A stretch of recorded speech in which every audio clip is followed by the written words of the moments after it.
Good morning, crafters. Today we're going to be looking at making God's eyes. They're a Mexican idea or design, which they were first made when a child was born.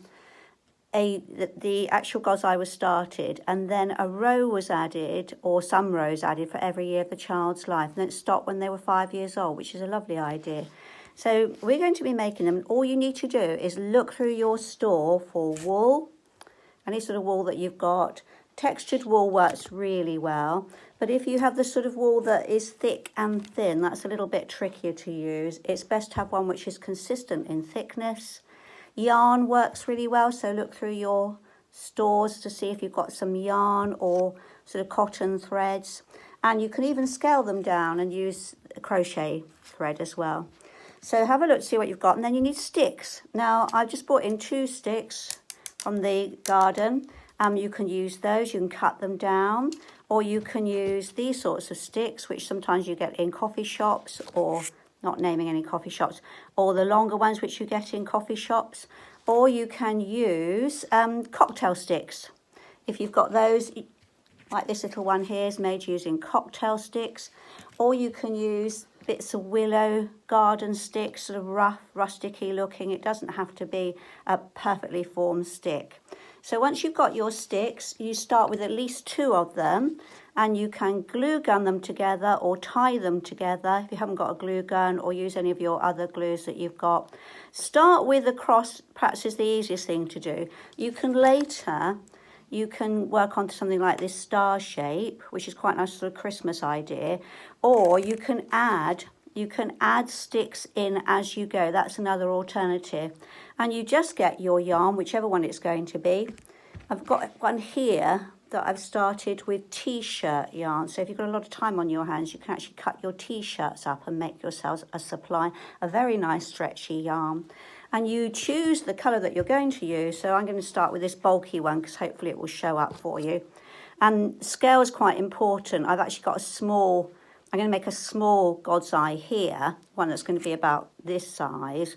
So I'm using quite a bulky yarn, but that's deliberate for you to see. You might want to scale it down and use something which is a little bit finer. And then you start by holding it in one hand and simply making a cross to cover the ends, and then you start to wrap. And you wrap around and move on, around and move on, around and move on. So it's like making a square, wrapping around and then move on to the next stick. And I'm doing it with this yarn because it will grow very quickly for you to see. And move round. If you look online, look on Pinterest, there are lots and lots of ideas for making these God's eyes, lots of resources that will help you.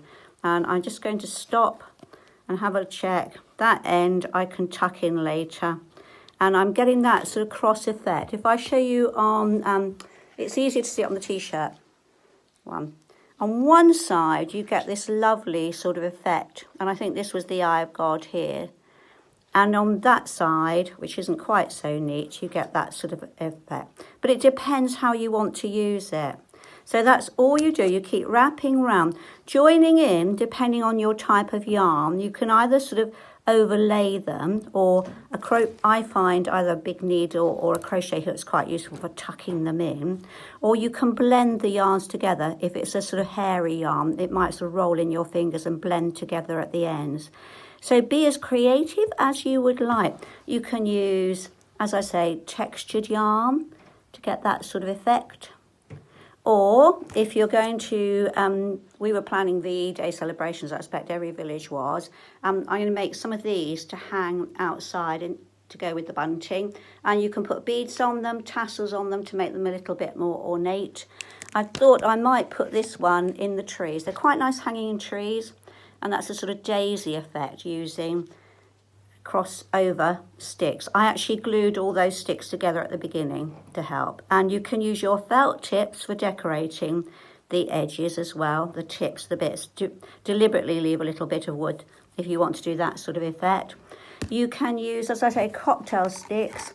And these are quite nice if you do them with Lurexy threads, if you've got some, and have them for the Christmas tree. And what's quite nice is I did that one quite late last night, and I can see where it's a bit baggy. You can undo it so easily and start again. It's one of those things that, a bit like your drawing that you've been doing, you can just carry on and forget about everything else, all the cares and worries in the world, and just carry on wrapping away. So have some fun doing it. As I say, scale is quite important. Little ones look really lovely hanging as a mobile, a collection of them, and be as creative as you like. So enjoy. Bye.